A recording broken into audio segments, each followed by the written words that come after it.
খালামণি, আমার না খুব ভাল লাগছে। কি বলো, পায়ে ব্যথা পেলে কারো ভাল লাগে? এই যে স্কুলে যেতে হচ্ছে না। আমি একদিন এমন ছিলাম বুঝছো, সামান্য কিছু হলে স্কুলে যাওয়া লাগতো না।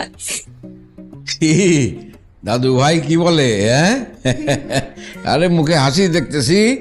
কি দাদু, ব্যথাটাতে কি আছে না চলে গেছে? এখন নাই। এই আমি বললাম না যে একটু পড়ে গেছো। হ্যাঁ, সাহসী হইতে হয় না মানুষকে। একটু ব্যথাটা না পাইলে হাত পা শক্ত হবে কেমন করে? তোমার বাবা মা সব তো অস্থির হয়ে গেছে যে তুমি না জানি কিরকম ব্যথা। আসলে তো ওরকম ব্যথা পাও নাই, তাই না? একটু পাইছো না?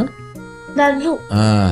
সরি, আমার জন্য সবাই তোমাকে বকা দিয়েছে। আরে কোথায় আমাকে বকা দিল?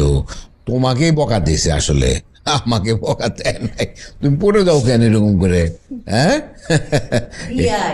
অসুবিধা কি? আপনার নাতিন, আপনি যত ইচ্ছা হের ঠ্যাং বাইন বাই গড় বাইন, আপনার তো নাতিন নাকি? বিয়ার সাথে তো আপনারই দেওয়ান লাগবো। বসেন বসেন, বেশ বেঞ্চে বসেন বসেন বসেন। আজকালকার বাচ্চারা সব ঘরে থাকতে থাকতে খেলাধুলা তো কিছু করে না। বডির ব্যালেন্স বা ফিটনেস বলতে তো কোনো জিনিস নাই। একটু দৌড় দিয়ে কলার শোকলাও লাগে না, এমনি পড়ে যায়। বিয়াই, আপনার ঠ্যাংটি গুলাম সাবধানে রাখেন, আপনি আবার খেলাধুলা কইরেন না।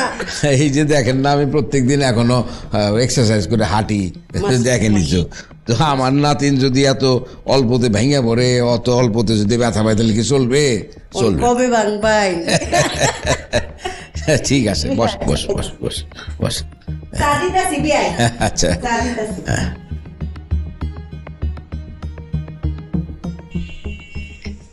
নানুমণি দেখো, তোমার দাদার কথা মতো আবার হাত ফাও ঠ্যাং সবকিছু খেললা চুলাইলায় না, বুঝছো? আম্মা, হ্যাঁ পায়জামা আমার পাও আবার কবে ভাঙবে?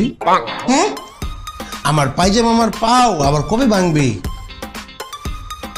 আচ্ছা রে নবাব, একটা কথা কছে, তোর মতো একটা বলদ আর মৌয়ের মতো একটা বলদি আমার সংসারে কেমনে আইলো?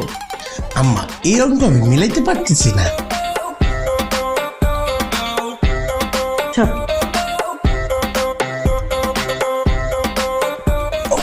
আচ্ছা নিপা, আম্মা আমাকে বলদ বলে কেরি?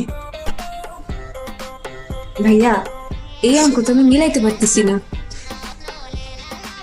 কি গো, পায়জামা